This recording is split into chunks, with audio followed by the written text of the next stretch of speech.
I'd like to invite Michelle Davis back to the stage here. Michelle, the Global Head of the Clean Energy and Sustainability Group with Evershed, and I'll let Michelle get started because I've kept her running a few minutes late, and we'll get right into the next panel. So if Michelle and her panel can please join us on stage, and we'll have a look now at planning for energy security. Michelle.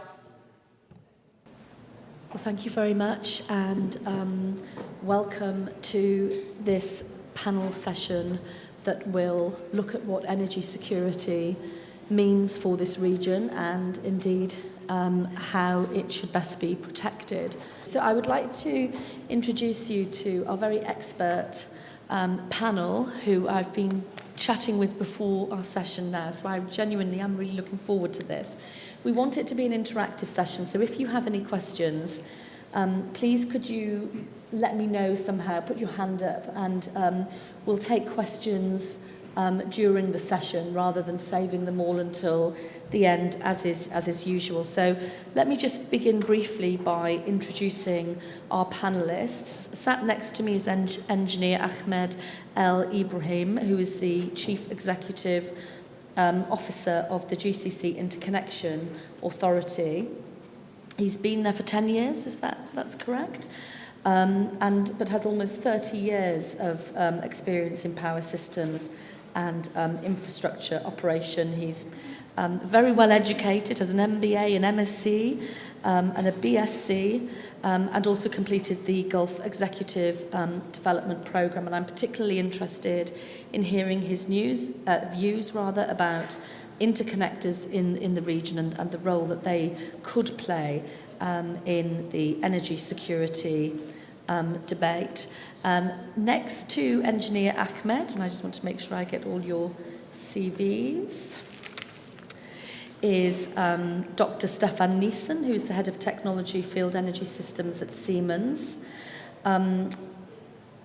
Stefan has 22 years of professional experience in energy technology and energy economics. Hasn't always been with Siemens. You were with Areva for a while, heading up their corporate research and development, innovation and patent management. And before that, you were with EEX, which is continental Europe's largest energy exchange. So very much looking forward as well to your views on the energy mix and what that means for energy security. Next to Stefan, we have Paolo Frankel. And Paolo, I'm just looking for your CV here. Paolo is head of the Renewable Energy Division at the International Energy Agency. Dr. Frankel leads the IEA's work on renewable energy, providing policy advice on technology markets and systems. He is a physicist by training and holds a PhD in energy and environmental technologies. And last, but by no means least, we have Taha Diab, who is the Senior Director of Strategy and Planning at the Dubai Supreme Council for Energy. He holds a... Yes? Oh, we don't. Oh, sorry, we have somebody else, do we? I'm so sorry, that's not... So I think you will have to... So I apologise. So, last minute change, we have Mr. Henning Wooster, who is the Director of Knowledge Policy and at the Finance Centre for IRENA. So maybe you can say, when we ask you a question, you can say a few words about yourself. So I apologise for getting that wrong. There was a last minute change. So I'd like to begin this session by asking two of our panellists, and I would like to ask Engineer Ahmed and Dr. Stefan, what does energy security mean to you? Because the way that the question is framed on the agenda is whether renewable energy is the solution for energy security. And coming from a European country where we take a more holistic view of energy security, even though I work solely within the renewable energy space. My own country, for example, has 5 aspects to its energy security policy: nuclear, gas, renewables, interconnectors, and energy efficiency. And I would very much appreciate your view, Engineer Ahmed, on what energy security means for this region. Thank you very much. When the GCC interconnection first was considered, I think the main element that was considered was energy security. They did not look at the economy of trading and any other benefits. The main thing was, how do we secure energy security for the Gulf? So interconnections are really a very important element of this energy security. And if we look at our journey since we started now almost 8 years of operations, since 2009, we've seen that this kind of security has been achieved between the member states. Before the interconnector, there were lots of blackouts, especially the middle of 2000. And after that, we have seen that these large disturbances, they don't really affect the system as they used to. And we have avoided any blackout or partial blackout in the GCC since 2009. And this is a major achievement.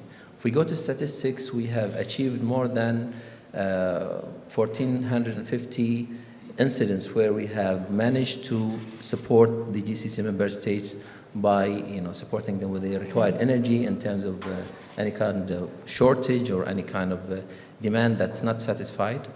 So the interconnectors, in my biased opinion, I think is a very important element of the mix that we need for energy security. And Engineer Ahmed, in other parts of the world, interconnectors can sometimes, as well as provide energy security, they can be a vulnerability, particularly if there is instability in that part of the world. How concerned are you about any vulnerability that you may be subject to? You are right. Vulnerability can exist depending on the design of the interconnector and how the system is operated. In our unique case in the GCC, we have a supergrid backbone. So we interconnect the countries through one backbone. So any kind of effect that might happen between the member states, where back-to-back flow goes through a certain country, which affects the security drastically, diversely, then this can be avoided by our model. Okay. So I think our model is unique in this way that it's avoid these kinds of vulnerability. I think that's correct. And Dr. Stefan, going back, so we've heard Engineer Ahmed's view in terms of the role that interconnectors can play. Do you see any other technologies being important? So, for example, in the question, it specifically sets up, I think, nuclear versus clean energy. Clearly interconnectors in this part of the world will play a significant role. What's your take on whether it should be, whether nuclear should play a part, clean energy, any other technologies?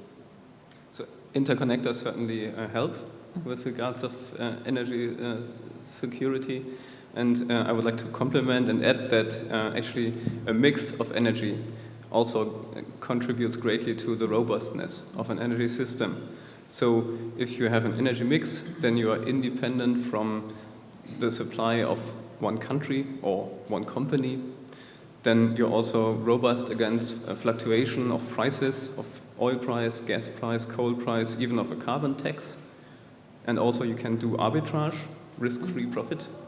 And also it makes you robust against infrastructure or technical problems.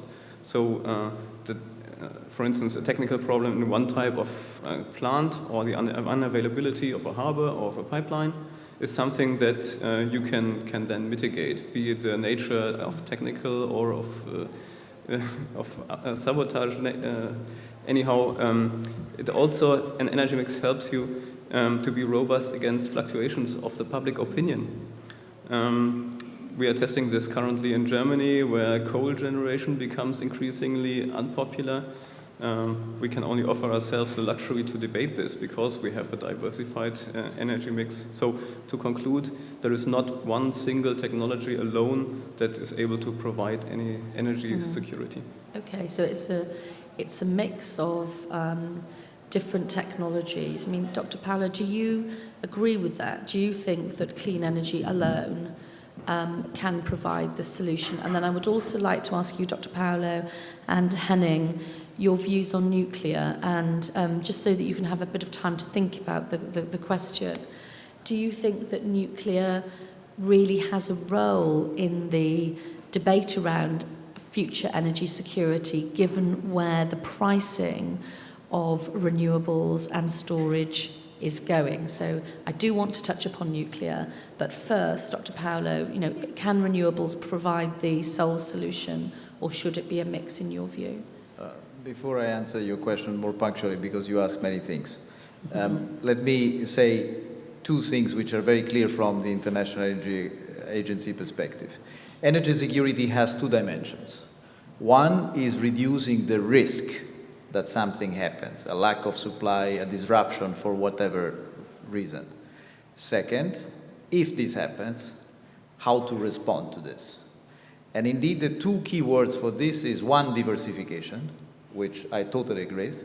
The more diversified and you diversify the supply in terms of sources, of suppliers, the more in a robust position you are, regardless of the technologies that you're speaking with. The second is to increase resilience. If there is an incident, how the system can respond. Now, renewables can provide both. The first is obvious. If you have a well portfolio of renewables, you diversify. And of course, I'm deliberately speaking about a portfolio, not just looking at the cheapest option like today solar PV, but at the portfolio. This is number one. What is less obvious is resilience, because renewables, of course, bring a paradigm shift in the notion of risk, which basically is a shift from geopolitical issues to the availability of nature. What do you do if you have a week without sun, without wind?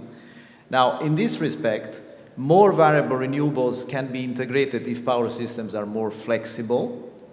And if you have this flexibility, then your system is also resilient. Because if you have a disruption, you have more cards to play to respond. So in that sense, a good portfolio of renewables can provide benefits in both senses to energy security. Before we come on to the nuclear question, can we touch upon something that's relevant to what you've just said, which is creating a baseload solution through renewables, and storage is clearly seen. And I appreciate what you're saying about the interaction of wind and solar, but storage is increasingly believed to be part of that baseload solution, and this will lead us nicely into the nuclear question. I mean, how important, and actually, Dr. Paolo, if you could maybe answer, and then Dr. Stefan as well. I mean, what's your sense of where the storage solution is, and how long do you think it will take? And if it does allow renewables to achieve grid parity in some markets, what does that mean for the other technologies? A number of things. In a power system, baseload is useful, but it does not cover it all. You have different power demand during the day and the night. You will need some baseload, and you will need something else to cover your peak. This happens every day, and it happened also before renewables came in. This is number thing. The second thing, what renewables bring new is they bring a variability of supply, while before it was only variability of demand. Having said so, while baseload can be useful, it is not the only solution to balance the system. The real key word is flexibility. And flexibility has at least 4 dimensions. One is precisely interconnections, because if you have a wider balancing areas, you can balance much better. Second is storage in whatever form. Third is flexible supply. If you have flexible power system, or from gas, from hydro, from whatever, you can balance the system much better. And fourth, but last but not least, demand-side response, which can provide a lot of flexibility. So storage is important, but not so important as many depict. It is not the only game changer in this game. So far, battery storage remain pretty expensive, and it's actually between these 4 options of flexibility provider, today it is still the most expensive. Yes, but we need to plan for the future. So, Dr. Stefan, in terms of your predictions for storage costs going forward, let's look at the next 3 to 5 years. What are your views on where those costs will be and what role storage will be playing? And do you agree with what Dr. Paolo has just said? Actually, I do not disagree with him. I just want to complement it, because also for storage you can have some diversification. We have seen on this conference here quite a few offers of battery technology, which obviously is today technically available, and you can purchase this. However, cost-wise, this, in particular for this region here, might not be the only solution. This can also be very interesting and economically perhaps more viable even to store cooling in phase-shifting materials. So you freeze your storage, which allows you to store a lot of cooling in a very small volume. And another also very effective source of storage that is particularly interesting for this region, I would believe, is to store clean sweet water, which you can store in really large amounts, and which can provide you a long-term storage at very low cost. But you asked about the future. So as I'm in charge of research and development for energy systems for Siemens, we are working in my unit, in our laboratories, on prototypes of various power to X technologies, so where you can convert electrical power into base chemicals, synthetic fuels, or a fertilizer. And we work on technologies where you can synthesize hydrogen and also carbon monoxide. And once you have those two molecules, you can build a whole range of chemical substances that you might afterwards not only be able to use for energy purposes, but also as physical material. Okay. But just one last comment. In Germany, we have a total renewable generation of 100,000 megawatt, which is about the peak consumption of the country. It's even a bit more than the peak consumption already installed today. And therefore, our practical experience shows us that today, actually, the best available large-scale storage is natural gas, which then you can convert into electricity anytime you let your gas plant run. Okay, no, thank you for that. And Henning, looking at nuclear, I mean, I don't know whether Dr. Paolo didn't mention nuclear on purpose or whether he just omitted it as part of the need to be flexible. But Henning, do you see a role for nuclear, not just in this part of the world, but more widely as part of a sensible energy security solution? Well, IRENA is the International Renewable Energy Agency, so we see a very strong role for renewables, especially here for this region, and we believe that the benefits of renewables will actually speak for themselves. So I think when you just touched upon energy security, you focused very much on the stability of supply. I think it has also very much an economic dimension, and we came a little bit to that now, which is stability of cost and pricing. And that's where I think renewables as a domestic resource will certainly outperform other energy sources, including nuclear. And if we pursue that issue of the economic dimension in generating employment, renewables can be much more effective in generating domestic employment. I mean, here in the GCC region, we looked at what the renewable energy targets will achieve in terms of or can achieve in terms of employment. They can create some 200,000 jobs, new jobs in the region, in the renewable energy sector. And I would believe that most of the jobs in the nuclear sector would be more for foreigners that come with a certain level of expertise, where in the renewable energy sector you can have a much more diversified mix of employment.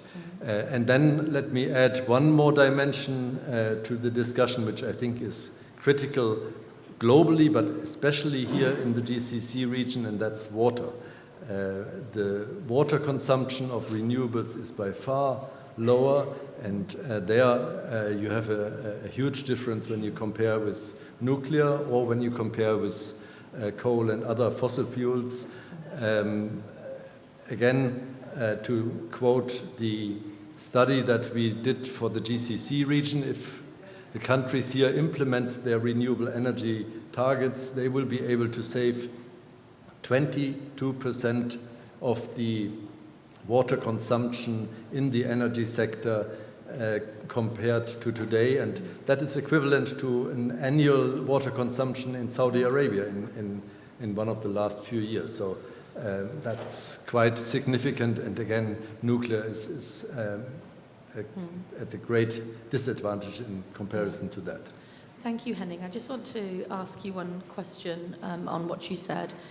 You said that within the GCC, renewables should contribute a significant proportion of the total energy required. What do you mean by significant? Because do you think renewable energy can provide the sole solution, or what do you mean by significant part? Well, I didn't say they should. Actually, I was quoting the targets that GCC countries have set themselves, and they are quite ambitious. I mean, the most impressive one was the recent announcement here in the UAE that they want to go to 44% of renewables in the energy mix by 2050. That, for me, is a significant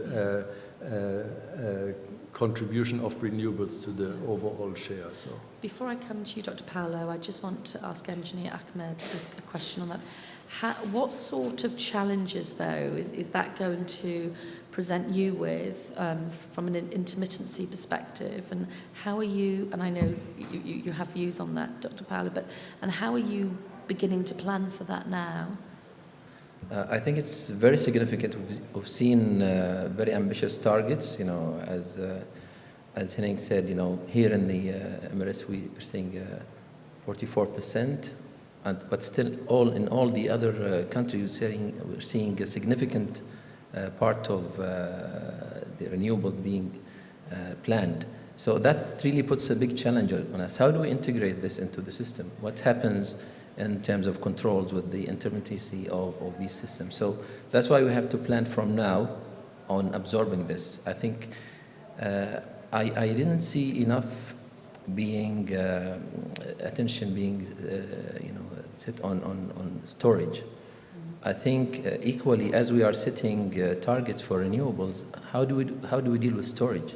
From our side as a GCC Interconnection Authority, we've already commissioned a study to look at expanding of the interconnection to account for that, because one of the solutions, one of the elements, is to have more interconnections, not only between the GCC member states. Now we are considering interconnecting beyond the GCC member states, and that really increases the security of the system, and that will provide more ways of how do we deal or export this kind of energy. But we have to start from now. We cannot just be happy with these targets and think that things will be nice. I think we have to really deal with the challenges and consider the challenges, and from now try to set the plans to make sure that we can integrate it in a proper way and make sure that the security of the systems will be guaranteed. Yeah, thank you. Dr. Paolo. The impression that I wanted to avoid the question of nuclear. So, first, in the IEA view, the nuclear is an important element of a low-carbon portfolio of technologies for those countries that want to have nuclear. We respect those who do not want. Of course, provided that all safety conditions and also nuclear waste treatment is done at the state of the art, which can be done. Now, having said so, it's an important consideration on energy security which stems from the economics of nuclear. Nuclear tends to be economic if it is high capacity factor, so many hours, full load hours, big. Then the question is, what happens if for any reasons your plant is down? In particular, if you are in a small system, this becomes a crucial question, because then the question of backup, believe me, it's much higher than with renewables. So if you plan this in advance, that's very good.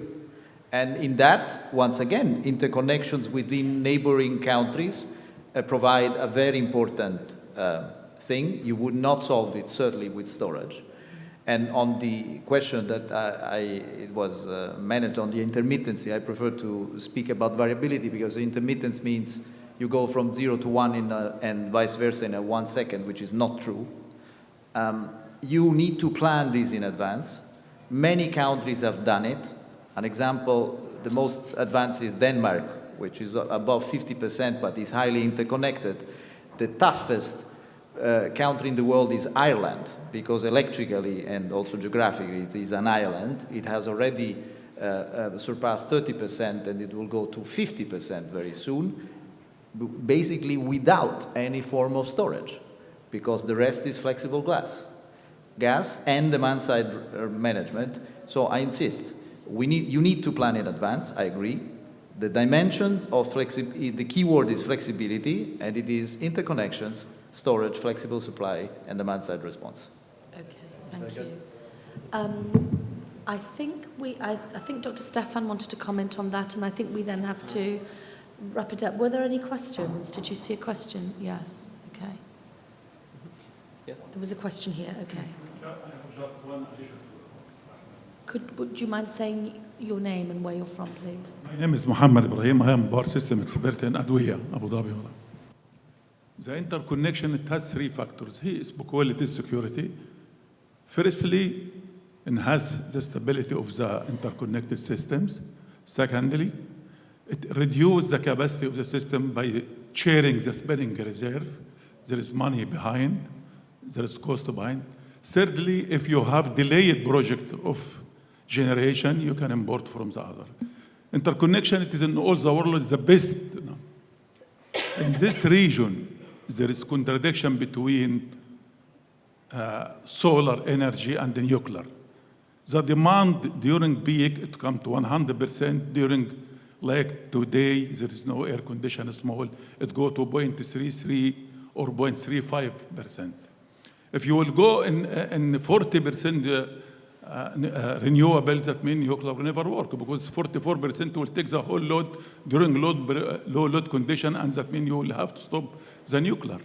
That means if you go and there is thermal link between water and the electricity, so you must run, and nuclear should be base load, and also renewables should be base load. There is something.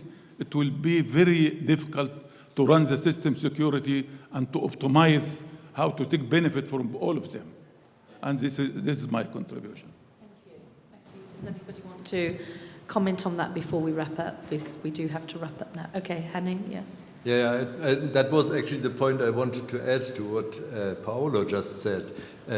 Nuclear is sits like a solid rock in the energy system and doesn't have any flexibility. So it is not a very useful complement for renewables, whereas variable gas-fired power capacity is much more flexible to react and adjust. And in terms of the economics, you can create a much more adaptable energy system if you combine gas with renewables.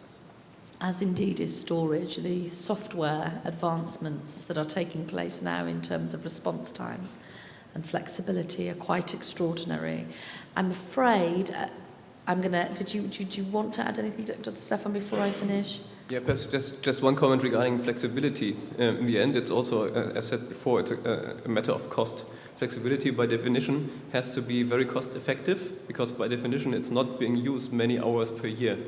So if you look at it from this perspective, the least costly technology you can use is actually gas turbines that you can have the lowest investment costs, and therefore you can offer the luxury to have an over dimensioning in terms of power. And you can also store gas without any practical physical losses. At the moment. It'd be interesting to see whether that statement is true in 5 years' time. So I think there was broad agreement really amongst everybody and you, Dr. Ahmed, Engineer Ahmed, that we need to have a broad mix within the energy supply in order to create security. In this part of the world, the role of interconnectors is particularly important. The role of nuclear in this part of the world, not so. I think the expert view was that they're not convinced that nuclear is necessarily the right part of the right solution here.